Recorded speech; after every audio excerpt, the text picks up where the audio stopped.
สลีอันนี้ไม่กำเหมือนเสืออยู่ธรรมดงดอยคุณเขาสุขของมนุษย์ยิ่งใจหมู่เฮาสุขที่ได้เอาธรรมะห่มตุ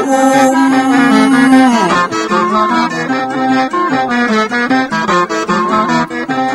ใจคนใดมีธรรมห่อหุ้ม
ยกมือ10 นิ้วกราบนอบน้อมอย่างพระติรัตนแก้วเจ้าตั้ง3 ประการอันหมายมีพระพุทธเจ้าพระสัทธรรมเจ้าพระสังฆเจ้าอันเป็นสรณะที่เพิ่งที่เคารพนับถืออันสูงสุดในชีวิตขอกราบคารวะแตบไตไวสาปุญญาปารมีธรรมพระมหาเถรานุเถระภิกขุสังฆสามเณรเจ้าจุตนจุองค์อันหมายมีพระเดชพระคุณหลวงปู่พระพรหมมงคลที่ปรึกษาเจ้าคณะภาค7เจ้าอาวาสวัดพระธาตุเจ้าสีจอมทองพระเดชพระคุณหลวงป่อท่านเจ้าคุณพระเทพโกศลที่ปรึกษาเจ้าคณะภาค7เจ้าอาวาสวัดศรีโสดาพระอารามหลวงพระเดชพระคุณหลวงป่อท่านเจ้าคุณพระธรรมราชานุวัตรเจ้าคณะภาค6เจ้าอาวาสวัดพระแก้วจังหวัดเชียงรายพระเดชพระคุณหลวงป่อท่านเจ้าคุณพระเทพปริยัติเจ้าคณะจังหวัดเชียงใหม่เจ้าอาวาสวัด7 ยอดพระอารามหลวงอำเภอเมืองจังหวัดเชียงใหม่เป็นต้นเป็นประธานครูบาอาจารย์เจ้าคณะพระสังฆาธิการภิกขุสงฆ์สามเณรจุตนจุองค์โดยความเคารพเจริญสุขเจริญปอนญาติโยมสาธุชนพุทธบริษัทติ่นจองห้องวัดจุหนุ่มเท่าใจยิงขอน้อมต้อนรับทุกท่านเข้าสู่รายการมรดกธรรมกำเมืองต่างสถานีวิทยุกระจายเสียงพระพุทธศาสนาแห่งชาติและสังคมคลื่นเพื่อการศึกษาพระพุทธศาสนาและวัฒนธรรมส่งสัญญาณออกอากาศจากห้องส่งสถานีวัดไฟหินตำบลสุเทพอำเภอเมืองเชียงใหม่จังหวัดเชียงใหม่ในระบบคลื่นความถี่ FM 104.50 เมกะเฮิรตซ์สถานีวิทยุพระพุทธศาสนาวัดหนองกายตำบลสันปะยางอำเภอแม่แตงจังหวัดเชียงใหม่ส่งสัญญาณออกอากาศในระบบคลื่นความถี่ FM 99.75 102.0 และ 89.25 เมกะเฮิรตซ์สถานีวิทยุพระพุทธศาสนาจังหวัดเชียงรายส่งสัญญาณออกอากาศณดอยม่อนจำปีวัดพระแก้วจังหวัดเชียงรายในระบบคลื่นความถี่ FM 99.50 เมกะเฮิรตซ์และสถานีวิทยุชุมชนเสียงตามสายหอกระจายข่าวตามหมู่บ้านตามวัดวาอารามต่างๆและเจริญปอนญาติโยมที่ติดตามรับฟังทางห้องส่งวิทยุออนไลน์ของวัดฝ่ายหินอยู่ในเวลานี้รายการนี้ดำเนินโดยอาตมภาพพระครูวิสิทธิ์ศิลาภรณ์เจ้าคณะตำบลป่าแดดเจ้าอาวาสวัดวังสิงคำตำบลป่าแดดอำเภอเมืองเชียงใหม่จังหวัดเชียงใหม่เป็นผู้ดำเนินรายการก็นำเอาธรรมะสารธรรมคำสอนพื้นบ้านล้านนามาพบมาปะกับอีพ่ออีแม่พอออกไม่ออกศรัทธานาบุญเป็นประจำกุวันเชียงใหม่ลำปูนลำปางเฮาฟังกันในยามเจ้า6 โมงถึง 7 โมงโดยประมาณพี่น้องญาติโยมสาธุชนต่างเชียงรายก็ดีต่างพะเยาบางส่วนก็ฟังกันในยามค่ำคืนจากสถานีวัดพระแก้วต้องขออนุโมทนาขอบคุณเนอะกับญาติโยมญาติธรรม FC แฟนรายการทุกท่านที่ได้ติดตามรับฟังรายการมาโดยตลอดปะกันวันนี้ก็เป็นวันหยุดสุดสัปดาห์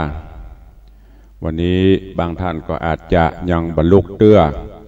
บางท่านก็อาจจะลุกแล้วเวลานี้ก็6 โมงปลายภายที่จะไปยาการยางานก็ลุกก็ได้ละเนอตื่นกันได้แล้วเตรียมตัวเตรียมกายเตรียมใจไปประกอบอาชีพหน้าที่ใครหน้าที่มันทำภาระหน้าที่ในแต่ละวัน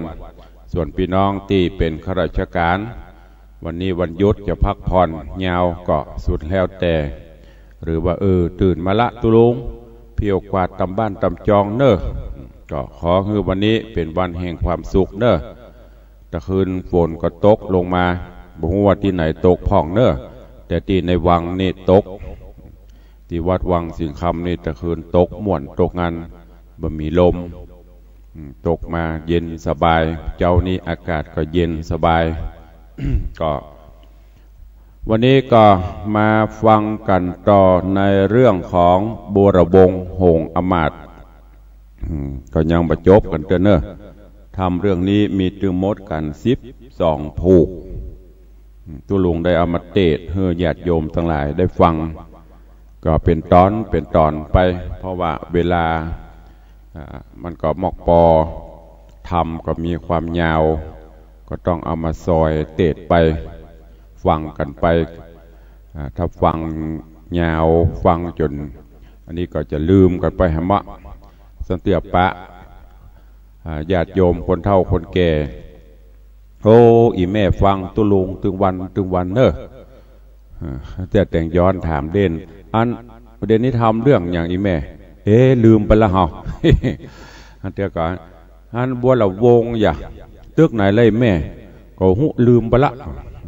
ขนาดเตะกับน้อยในอีแม่ลืมนะถ้าตุลุงเตะพรวดเดียวจบในอีแม่ก็จะลืมเพราะฉะนั้นก็ฟังกันไปวันละน้อยเนาะก็ยังว่าคนเฒ่าคนแก่เฮาขี้หลงขี้ลืมจินจำมันก็ ฟังไปตอนฟังนี่ก็งุ่งฟังไปก็จะลืมมาวันนี้ก็มาฟังกันต่อในตอนที่17แล้วเนาะผูกถ้าเป็นผูกนี่คืนผูกที่9ในตอนที่แล้วเจ้าบัวระวงศ์หรือว่าโพธิสัตว์เจ้าบัวระวงศ์ของเฮาก็ได้รับอาสาจากพญาเจ้าเมืองเพื่อที่จะไปฮบไปภาพพญายักษ์ตีมากวนมาคุยตีมาเบียดเบียนเจ้าบ้านเจ้าเมืองโดยเฉพาะต้องส่งคนไปฮื้อเป็นอาหารวันละคนจนกระทั่งในบ้านในเมืองก็พอจะมีภัยละพญาเจ้าเมืองก็เริ่มมากึดนักในตอนนี้โพธิสัตว์เจ้าบัวระวงศ์เฮาก็มารับอาสาที่จะไปปราบปรามก็นำเหล่าเสนาอำมาตย์ข้าทาสเจ้าบริพารห่างจ้างห่างมากับปากันไปในตอนนี้ไปถึงที่อยู่ของยักษ์บัวระวงศ์ก็เอาแก้ววิเศษเอามาจุ่มเอามาแกว่งลงในบกกรณีที่พญายักษ์กำลังนอนคือพญายักษ์นอนที่นอนหมุนเปื้อนนะปุ่นนอนในถ้ำในอย่างแต่น้ำก็เข้าไปพอกมอกมาให้บดีแต่วันนี้หูซื้อวันน้ำบ่เหมือนวันก่อนมันอย่างมาฮ้อนเหมือนอย่างไฟลุกไฟลวกก็ฟังประหลัดผลิตลุกโอ้มาพอปรากฏว่าหันโพธิสัตว์เจ้าบัวระวงศ์พร้อมตึงหมู่ลูกน้องป้องปายพญานักก็โคตรปกกับปะโตทะแลงเป็ดสูงเต้าต้นตาลนี่สองเต้าลำตาลตาแดงมงตาใส่มับแป่งเขี้ยวโกงขนตามหนวดตวงหยวดยั่วพ่อมันโคตรตันตรายลองสังเกตปะเตอะคนมือมนุษย์เฮาก็เหมือนกันไม่อยู่สุขสบายยิ้มแย้มแจ่มใสนะยามโคตรมาลองพอตะปอดโถมันตึงติ่นตึงมือสั่นยึกยักตาแดงอูอย่างไปกับปะโตจากที่อูม่วนอูหวานถ้าโคตรเข้ามาแล้วมันบ่ม่วนบ่หวานละอันเนี้ยยักเข้าสิงในตัวของคนเฮาวันนี้ก็มาฟังกันต่อว่าโพธิสัตว์เจ้าบัวระวงศ์จะฮบภาพยักษ์ได้ก็จะการจะแปรจะใดก็เชิญญาติโยมทั้งหลายตั้งอกตั้งใจรับฟังบัวระวงศ์หงส์อมาตย์ในตอนที่17ณโอกาสบัดนี้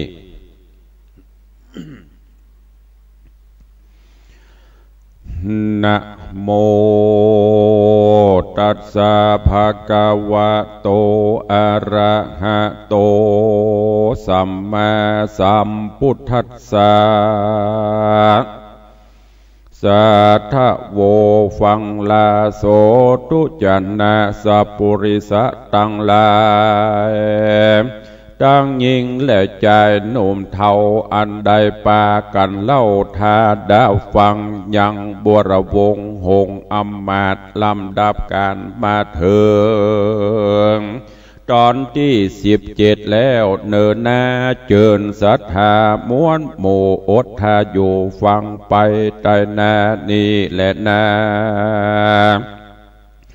โสปิโขยักโขส่วนยักปูเท่าผีมานหันนอโปธิญาณหยดใหญ่อยู่ที่ไกลกองตามันโกธาเอาห้อนเอาไม้ค้อนเตรียมใจบุบลงไปบ่จะหมายจักขาฮืดตายเจ้าบุญภายยศใหญ่ลบหลีกได้เรียวปันค้อนแห่งมันยักษ์ใหญ่ลวดต้องใส่ปัทวีดอยดงรีสะนันหินผ่านลันปังลงยักษ์ผีพงบ่จะแกว่งดาบกระพัดพันหมายจักฟันยังเจ้าฮือได้เข้าเมื่อมอนนอผู้ถอนผ่านแผ่วก็เรียกเกวขึ้นมาเอามือขวากำดาบเข้ารบผาเปรียววายยักษ์ปุ่มใส่ถอยร่นเจ้ารีบโซนพระโจรยักษ์ตำมนเป่าใส่เจ้าหนอไทยถอยหลังเนี้ยดาเสียงดับดังบอกขาดต่างคนฟาดฟันแตงต่างคนแข่งบอกเขารบแต่เจ้าถึงควายยักษ์ผีไพรหิวหอดกลัมมาตอดบันดาลหนอโป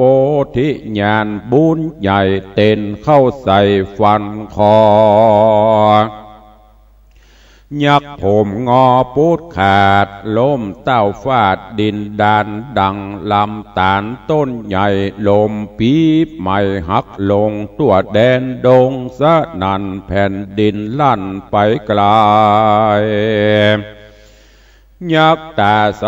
หยาบจะลวดความนามรณาก็มีหันและนาส่วนรีบปนหลายม้วนหมู่อันดีอยู่แดนไกล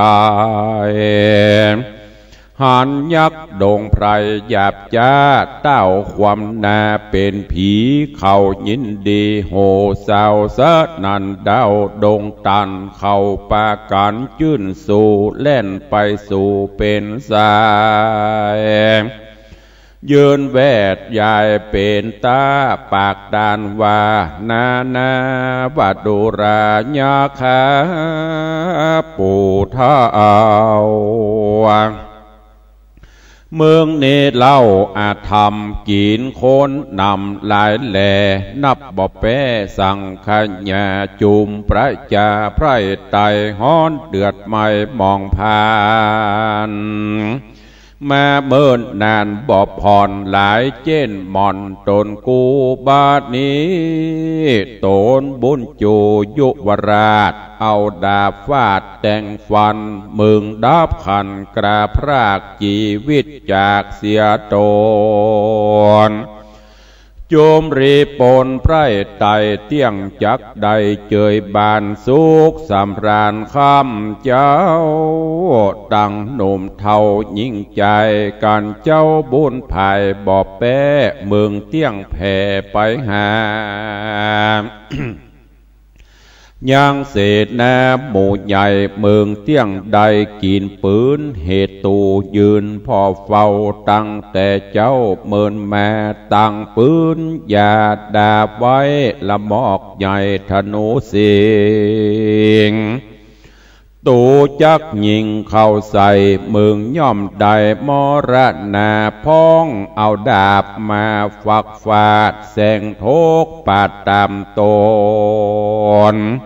พ้องก็มาโลกขนและหนวดเพื่อเอาไปอวดเจ้าเมืองพ้องเนี่ยเครื่องโคดใหม่แล่นขึ้นไตบนตัวลกผมหัวต่อยเขียวพ้องแวดเกี่ยวไปมา เอาเลือดตาเสือผ้าว่ากูได้ฆ่าพงภายพ้องบอกไกลมาไกลกลัวยักษ์ใหญ่ขึ้นมาอยู่ไกลตาและพอยื่นนารอเป็นดีก็มีหันและนาโสราจาอันว่าพญาสุวรรณภูมิมาโตนองค์อาจหันเจ้าหน่อยนาดบุปผาบุญภายคายักตายเมียนแล้วใจผ่องแผ้วโสมนัสสาเล่นไปหาบ่อจ้าเจ้านอนลาเรียวไว้แล้วจะไข่ตันต่อว่าดูราเจ้าน้อยนอบุตรตาวานบาดนี้นาไพรไตเตียงจักได้เจยบานย้อนสมปานเจ้าใหญ่ยักจริงได้ดับขันปอจักปันเฮือเจ้าได้เป็นเก้าแตนเมืองฮือรุ่งเรืองยศใหญ่เลือตัวดาวปัทวีปัทภีเจ้าปุรีกล่าวแล้วก็ฮือเจ้านอกเกี่ยวบุญภายขี้จ้างไปตัวใหญ่แล้วฮือให้กองใจยกเสนาในมวลมากออกมาจากดงดอนดาถึงนากรใหญ่กว้างยังหลอกข้าง8 ปันวากานาบ่โหดแม่น1 โยดดิดเลเจ้าปุรีโยดยาวก็ฮือเป่าเสนาอันเตียวมาหิวหอดตั้งทับจอดเศร้านอนก็มีหันและนาลำดับนั้นเต้าสุวรรณภูมิมาโตนองค์อาจก็มีราชองค์การฮือเสนาหารผู้เท่าอันเป็นเก้าเสนาฮือแต่งดาต่างใหญ่อันจักได้เมือง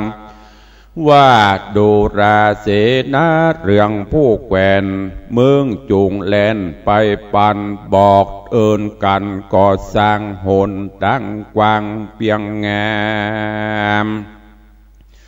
จากดงรามปางจอดต่อเต้าหอดปุรีฮือแต่งดีราบกวางส่องไฟคังมักกาตักน้ำมาใส่ใบเต็มหม้อใหญ่ให้รามกล้วยอ้อยจำเป็นถอยปักยอดน้อยตุงใจมีตังไห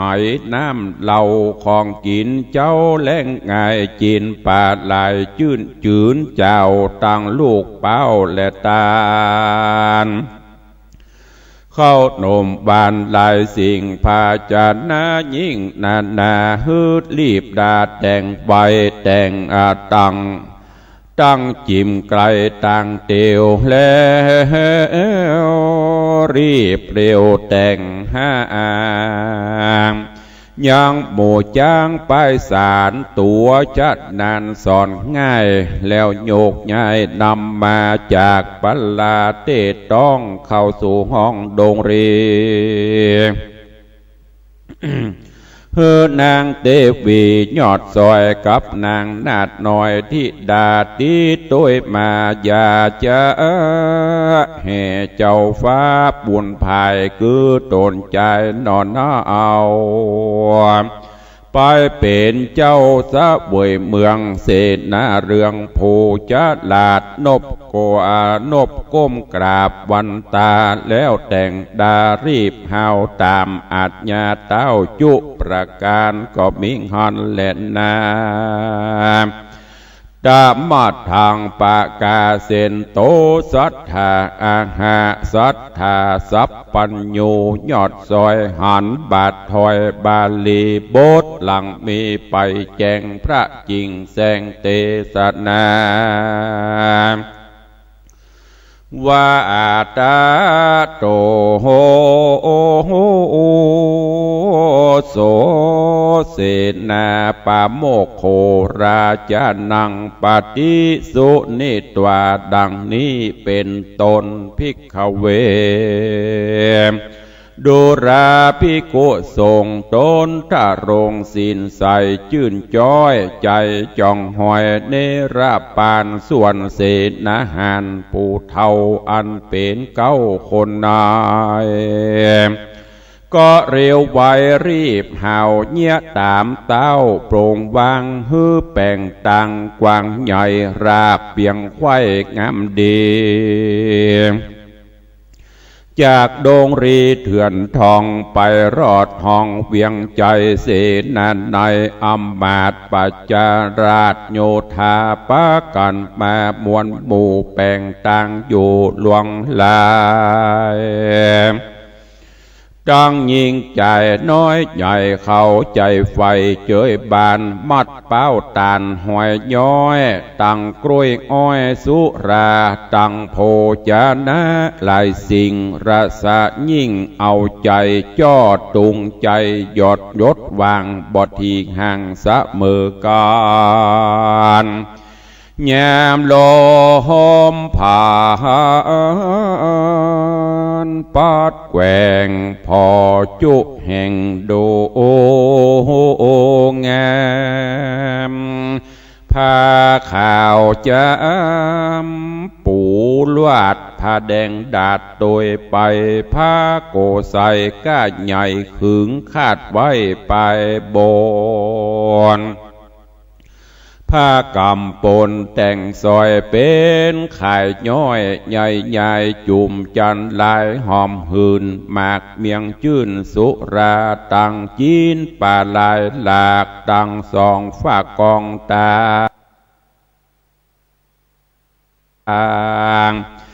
ก่อนดาต่างเบียนแล้วเสนาเกี่ยวโคนหานก่อนนำจ้างสานตัวองค์อาจจากห้องราชเบียงใจแงงอนใสสว่างย่อมเป็นจ้างมงคลตัวหนึ่งชื่อภาพบนฝากฟ้าตัวหนึ่งชื่อภาพนาจมปูตั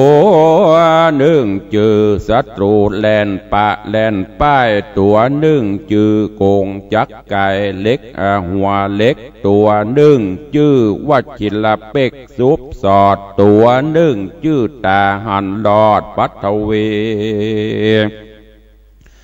ตัวเดิงจือแสนพีลีนาตัวหนึ่งจือผาปาหิมมาปานย่อมจันนานองค์อาจหูฉลาดต่อโจรเกิดเตรียมตนตั้นเต่าโตนภาพดาวปารากรเศษนายศใหญ่ดาแต่งไข่จุประการ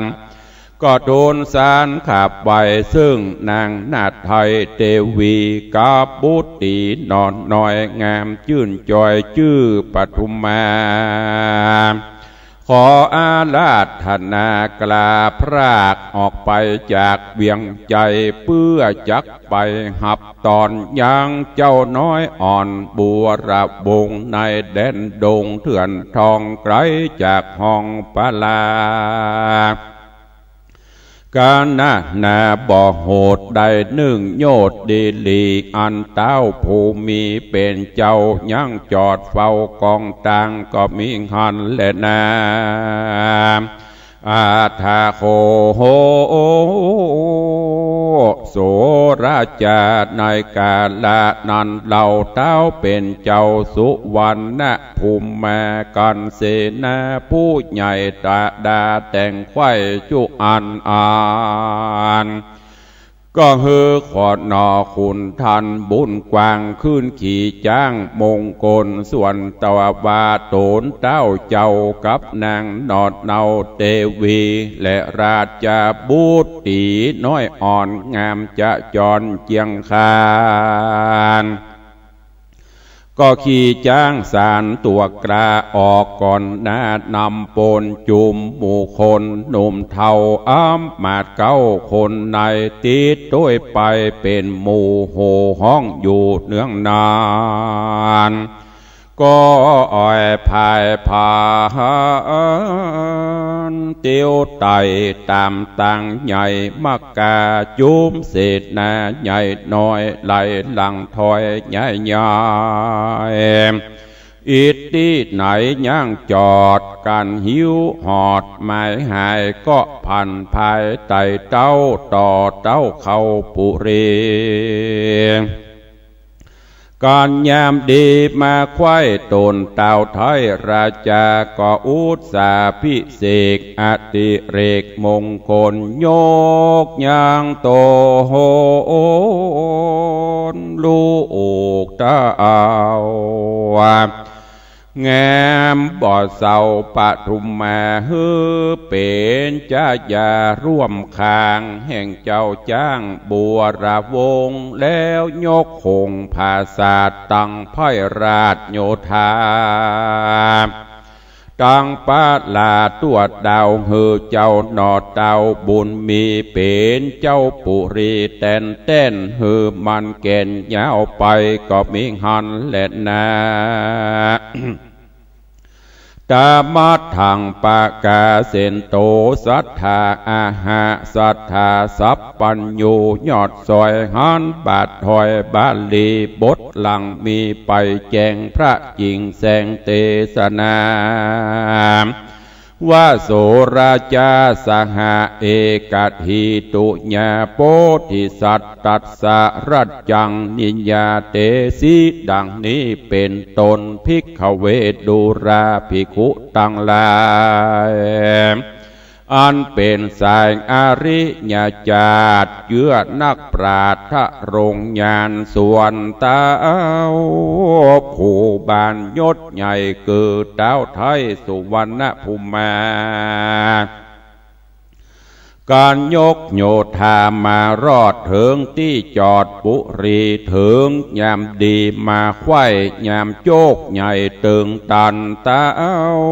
ก็ปลั่นปงขาดฮืออำมาเตรียมใจตีกองใจเป่าห้องไปตัวห้องปัลลาฮือพระจานุ่มเทาอำมาตเก้าโยธาหารปโรหิตาจารย์ผู้จราชพรหมณจารย์เศรษฐีข้าหาบอดดีปออกะ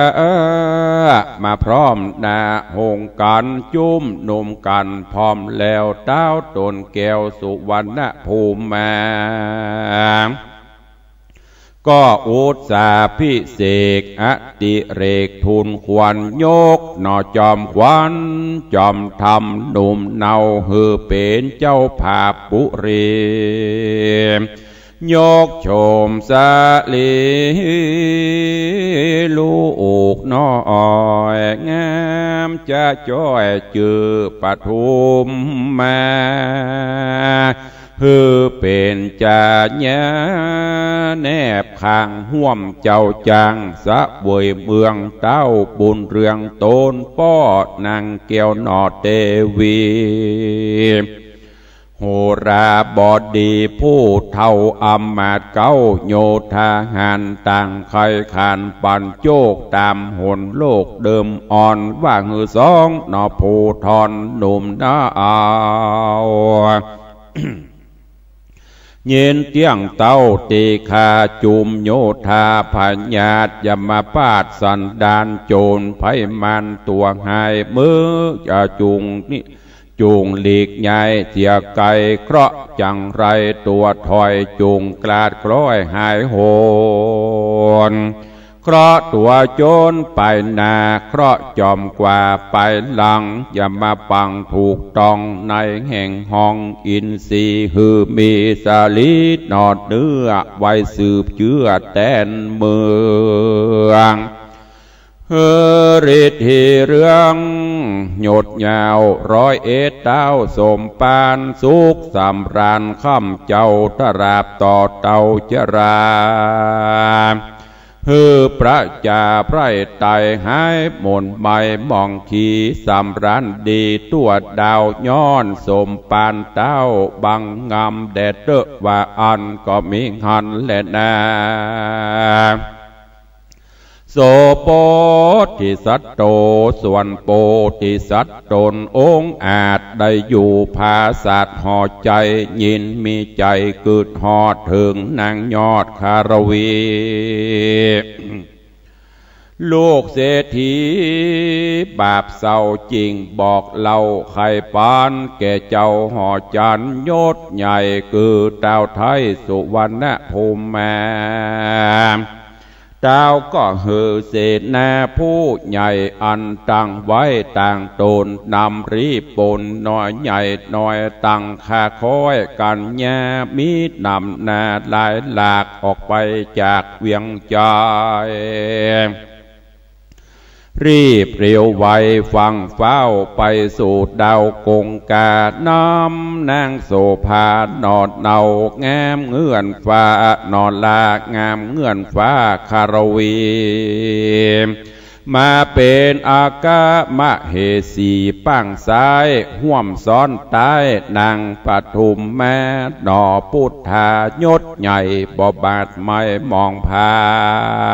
นอยู่สำราญจืนจอยกับสองยอดซอยเตวีก็มิงหันและนาส่วนเศรษฐีปู่ท้าว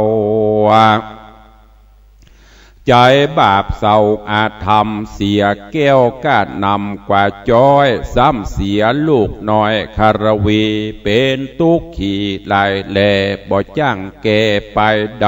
ยินเครื่องใจหลายหลากค่ำเจ้าหากมองผ่านก็ป่าปริวานมวลหมู่ปอกขึ้นสู่เมืองมันเมียมันหันปู่เท่าปิกปอกเต้าขึ้นมาโสมนัสสะจื่นสู่ใครกล่าวอุกามใหญ่ว่าพี่เหี่ยวไปต่างเทศขายแก้ววิเศษโสภาคนใดจะซื้อไว้ปี้เตี้ยงใดคำแดงเป็นของแปลงลายหลากใส่เหือหักนำมาสันได้จะลูกเต่างามบ่เศร้าคาราวีบ่หันมีมาหอดปีละตอดเสียนายหรือสายใจลูกเต่านั่งอยู่เฝ้าคำขาตี้กงกาตากวางกลัวโจรมั่งเอาไปปี้จุงไข่กล่าวอูฮือได้หูตามมีผู้เศรษฐีใจถอยได้ยินถอยเมียมันก็ไข่ปันบอกกล่าวฮือหูข่าวตามมีย่าเศรษฐีหูเหตุดังผีเพศบังอำก็ไข่กำห้องด่าใจปันบ้าเมาวนตีอกตนทะทาบน้ำตาอาบลำลายเป็นตุกใจนักแก่เต้าล้มแผ่พัดผ่านเศรษฐีหันบ่ฮอดรีบอุ้มกอดเร็วไวแล้วจะใครกล่าวถอยด้วยกำอ่อนอ้อยวอนหูว่าสู่เฮยสู่ฟังก่อนอย่ารีบร้อนเมื่อมอนบาดนี้สาลีบางอ่อนลูกตาเอาได้เป็นเจ้าเทวีการยามีหลายแหล่เวทใหญ่แห่เป็นปริวารสุขสำราญบอกขาดตาห่วมเต้าราชสะเวยเมืองกับนางบุญเรืองลูกเต้าบ่ดวนเข้ามรณา สองเราราตังกู้เตี้ยงใดไปสู่เล็งหันหรือตัวมันนั่นใส่จักนำไพรไตโยธามาเอวหาปอแม่มีเตี้ยงแต่ดิลีรานีมีโจกใหญ่ได้ปาตาวไทยเป็นเขยจักสะเบยจื้นยาวคนเล่าเศร้าลือนันคนได้หันเข้าไกลบลีกเบ้นไว้เสียกลายจากไปไหนยินไงคนฝีกย้ายต่างเตียวจากจาเลเหวด้านตอบยอมนบนอบวันตาบุญหลังมาหนองน้าวจริงใดเต้าเป็นเขยและนานางเฮยนางเศรษฐีตอบเราว่ามึงบาปเศร้าอาธรรมโลภะนำหยาบหายบาปไล่สายตัวตานได้ผ่านกลาดกลอยจากลูกน้อยใส่ใจโบราณไขว่าไว้ตั้งแต่ไทยเดิมมาบาคนได้นาใจบาปข่มขนาเบียนควีใจบอดีไล่โหดป้องใส่โตดลวงลายแก่ยิงใจน้อยใหญ่บาปยอมไล่ตัวตันหือตัวมันนั่นใส่ตุกโศกไม่ตันตาโบราณจะว่าไว้หากมาได้ตัวมึงโลภะสึงลายแหล่จะข่มแป้ใจรามจริงเอาแก้วงามมาไว้ลวดเดือดไม่เครื่องขี่ต่อนี้ไปนาอย่าหยาบจ้าอาธรรมอย่าลงล้ำประมาทจะได้ขาดตังบุญด้านไปโน่นจะใจหักษาศีลไว้กับตัวทุกปันปัวหลายหลากเตี้ยงจากพรากนี้หายเข้าของมีมั่งเต้าเป็นดังเก้าเดิมอ่อนบ่อยาจะแลนนาเนติตังขีญาสังวันนาวิเศษจะห้องเหตุธรรมเทศนาเรื่องบัวระวงหงอมาตย์ตอนที่17กบังโกมสมเรศสเดช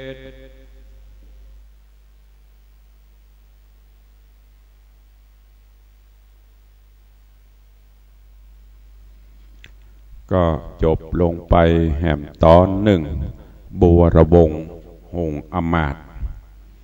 ซึ่งในตอนนี้โพธิสัตว์เจ้าบัวระวงก็ได้รบภาพกับพญายักษ์บัดนี้พญายักษ์ก็ได้ล้มตายตายไปพญาเจ้าเมืองสุวรรณภูมิมาโอ้ดีอกดีใจข้าถ้าจะบริพารเหล่าเสนาอมาตย์ก็ดีอกดีใจบอกกองโหว่ายักษ์ล้มตายปดโตต่างคนก็ต่างลุ่มพ่องก็เอามีดไปตั้งเอาดาบไปฟันเพราะจะได้เอามาอวดทั้งบ้านพ่องก็ลกหนวดเปิ่นพ่องก็เอาเลือดยักษ์มาตาผ้าพ่องบอกให้ได้หูเนาะบางคอนมันยี่อย่างหรอกยังมาเดียวเนี่ยบางพ่องปุญญาการเป็นเนี้ยลูกกองเลี้ยวแล้วปดโตเป็นตาตัวกันคือหมู่อย่างพอได้ลบภาพยักษ์เรียบร้อยแล้วพญาเจ้าเมืองก็ดีใจก็เลยจะยกบ้านยกเมืองตามกรรมที่ได้ลั่นไว้กับ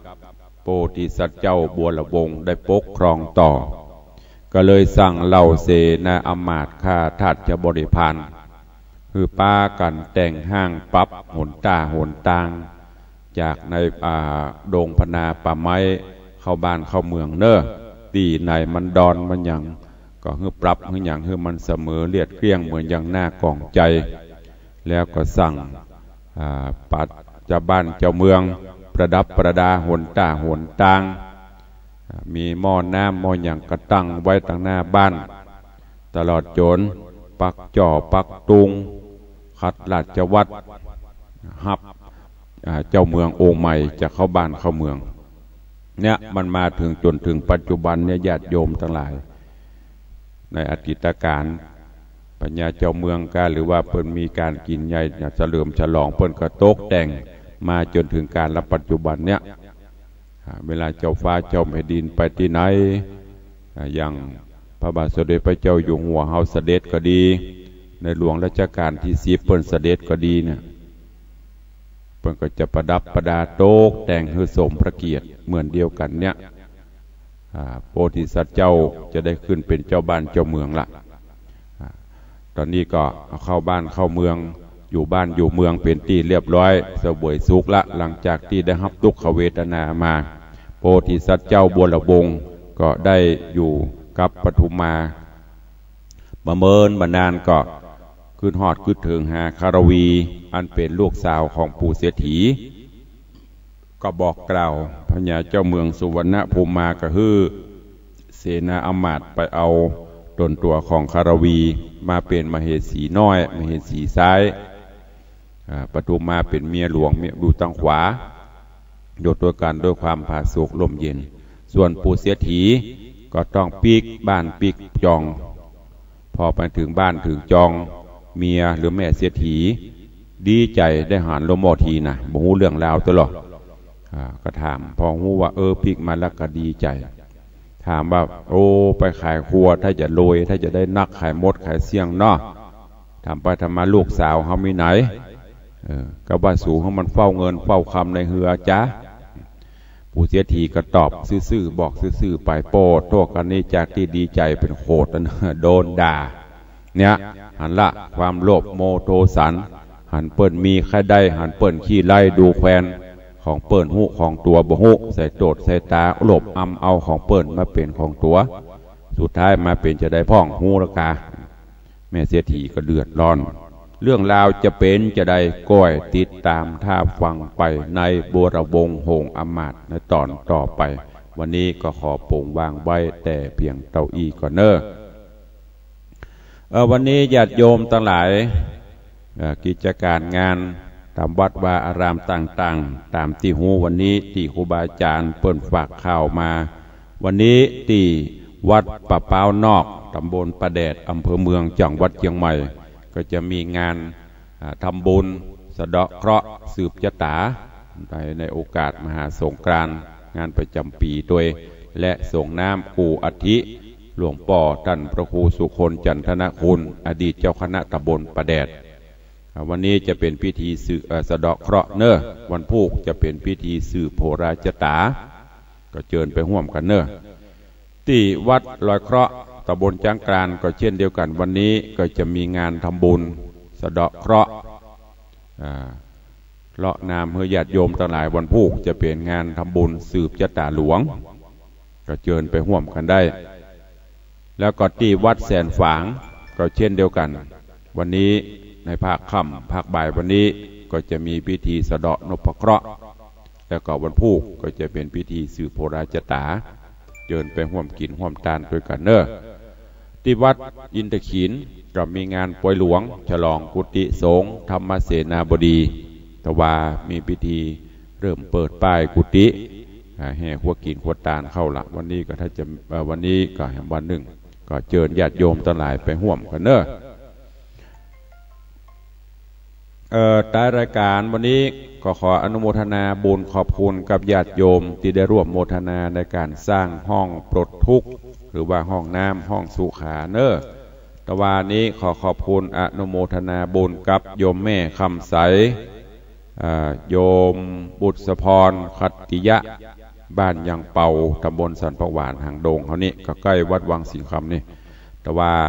โยมพี่บุตรสพรก็ได้นำปัจจัยมาร่วมสร้างห้องน้ำจำนวนเงิน500 บาทก็ขอบคุณเนอะกับโยมแม่คำใสแล้วก็โยมพี่บุตรสพรคัตติยะยังบ้านยังเป่ามาในโอกาสนี้ตัวเองแล้วก็ตอนเย็นตอนบ่ายไปวัดอินทขีนก็ได้พบได้ปะกับญาติธรรมอันประกอบไปด้วยโยมแม่จันจอมใจลวงเหนือสันทราย ก็ได้นำปัจจัยร่วมโมทนาบุญสมทบสร้างห้องน้ำ500 บาทโยมแม่ศรีลาบุญฟ้าห้ามบ้านหลวงเหนือเช่นเดียวกันก็นำปัจจัยร่วมโมทนา500 บาทโยมแม่อนงบุญยวงบ้านสันทรายหลวงเหนือก็ร่วมโมทนาบุญมา200 บาทขอบคุณอนุโมทนาบุญเนอะที่ได้ร่วมตะวาไปปะกันที่วัดอินทขินอันเนี้ยมิตรรักแฟนรายการแต่เปิดเตรียมเวลาวัดตุลุงคงจะต้องมาก็เลยรวบบุญด้วยกันที่หั่นแล้วก็มีโยมปอดทวีแม่ดาวันคำวังบ้านวังสิงห์คำร่วมโมทนาบุญ500 บาทจากนั้นก็มีโยมอย่างก็โยมพงพันธ์โยมรัตนาพรหรือน้องขวัญนางสาวนาริศราวงชัยมูลอันนี้ก็ศรัทธาบ้านวังสิงห์คำวันนี้ร่วมโมทนาบุญแห่ม2,000 บาท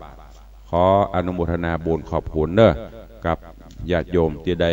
ร่วมโมทนาบุญแล้วก็มีโยมแม่เตรียมตาเฉียบแหลมอันนี้เปิดมาร่วมโมทนาบุญ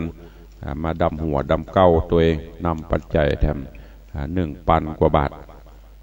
ร่วมโมทนาบุญคุณโยมเกษมสันมาลารักนางสาวสุพัฒนันชิดจันและครอบครัวอันนี้ก็ได้อยู่บ้านประแดดเขาเนี่ยไม่ได้มาร่วมโมทนาบุญร่วมสมทบทุน200 บาทขอขอบคุณมาณโอกาสนี้โดยเนอะตารายการใครจะอู้จะจ๋าสนทนากับตุลุงเข้ามาเนอะวันนี้เสียงคงจะชัดเจนแจ่มใสเพราะว่าฝนล้างเสาอากาศวันนี้เปิดวิทยุตั้งหน้าห้องส่งในวัดได้ยินจัดทีแสดงว่าสัญญาณชัดเจนดีไผ่ฟังทางใดพ่องฝนตกบัดตก3 นาทีสุดท้ายโทรเข้ามารายงานเนอะโทร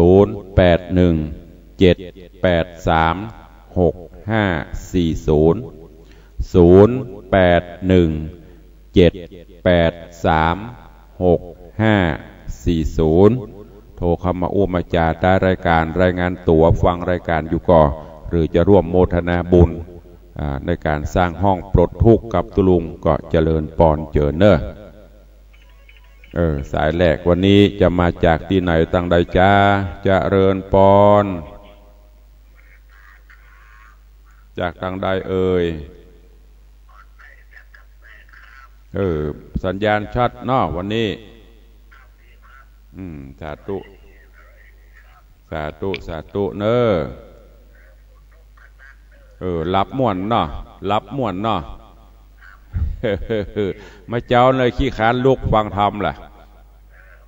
เจริญปอนขอบคุณหลายๆเนอะบุญรักษาอยู่ดีมีสุขเนอะตั้งอ่อนไตสันกระแปงอีปอว่าฝนตกนักขนาดปีนี้เห็ดทอบให้ได้ออกเจ้าเนอะจะได้กินเห็ดทอบเจ้าสายที่2จะมาจากทางใดอ่อนไตมาแล้วตั้งสันกระแปงเข้ามาแล้วทางใดแหมตั้งเหนือนี่มีก็จะหาตั้งเหนือนี่ก็จะมีแม่วันดีลาสกุลนี่เหียที่เปิดฟังเข้ามาตลอดนะกับแม่จันดีเจดีแม่ขวมนี่นอกนั้นดักปิ้งใครฟังทางใดทางเหนือทางใต้ที่ไหนโทรเข้ามารายงานตัวเนอะแม่อุ้ยนี่648นี่ฟังตลอดอยู่ละรายงานตรวจทุกเจ้า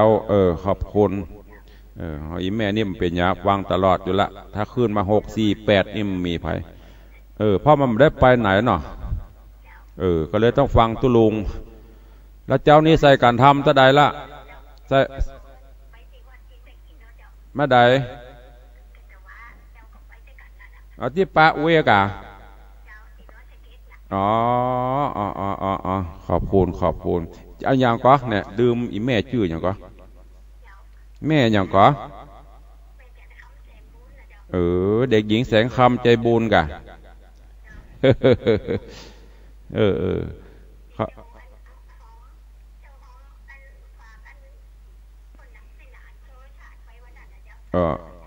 ขอบคุณนักเนอะแม่เนอะบุญรักษามาลวดมาเอียในวังหรอ มาหลายๆเตื้อกันในวังม่วนนะปีนี้ก็มาแฮมเนอร์เดือนสิงหาพุ่นนะขอบคุณนะแม่เนอร์เป็นอย่างพวกห้องหนุ่มน้อยขอบคุณนะเว้ยเนอร์จะเลินปอดเนอร์โยมแม่แสงคำแสงโบนเด็กหญิงจันดีรายงานพรัวมอกรับม่วนเนี่ยปุ้นกับโต๊กะเฮ็ดทอบเจดีจะออกก่อนเปิดเนอะขอบคุณนะแม่เนอสาธุวันนี้มี3 สายเนาะมีโยมแม่จันดีโยมแม่แสงคำและโยมป่อจากแม่อ่อนพระพุทธ1 สายพระธรรม1 สายพระสงฆ์1 สายเวลาหมดละเด้อพอแล้วเนาะอันกระเดียวอู้หลังใบเนอะเวลาหมดแล้วไปดูเปิ่นขอต่อน้อยวัดใดจากทางใดสาธุเนอะเวลาหมดนะมากดไว้วยนะก็ดีนะเนอะสาธุเจริญปอนปากคอยใต้รายงานก็นี่กดไว้ตุลุงบ่ฮึกปดเลยเอาละเนอะเวลาหมดเวลาเดี๋ยวมันจะเป็นล่ำเวลาของเปิ้นเนอะก็เดี๋ยวฟังข่าวแล้วก็ปฏิตามรายการธรรมะเพื่อประชาชนจากน้องชายกลางธีระสุตพจน์แห่งพะเลิศพะลาดฝนตกนักเป็นห่วงเนอะระวังเนอะพะเลิศเจือดจัดนะเมาไปเตียวตำห้วยเนอะวันนี้จะไปบ้านอาจารย์เบลเก้าแก่ไปกำไปกาจะได้ถ้าฟังอยู่เนอะน้องชายกลางกริ่งมาบอกกำเพราะว่าเปิ้นบ่ได้ติดตามประสานอย่างสักอย่างละตั้งแต่ปะกันที่ภูฏานก็ดักปิ้งมีอยู่เดิมก็ว่าบ่มีจะได้ก็บอกคำเนอแล้วก็จากนั้นก็ไปฟังรายการเสียงจากชุมชนประแดงและสันทรายหลวงเป็นลำดับไปขอความสุขสวัสดีบังเกิดมีกับทุกท่านเนอจตารโลธรรมาวัฏันติอายุวันโนสุขังปะลัง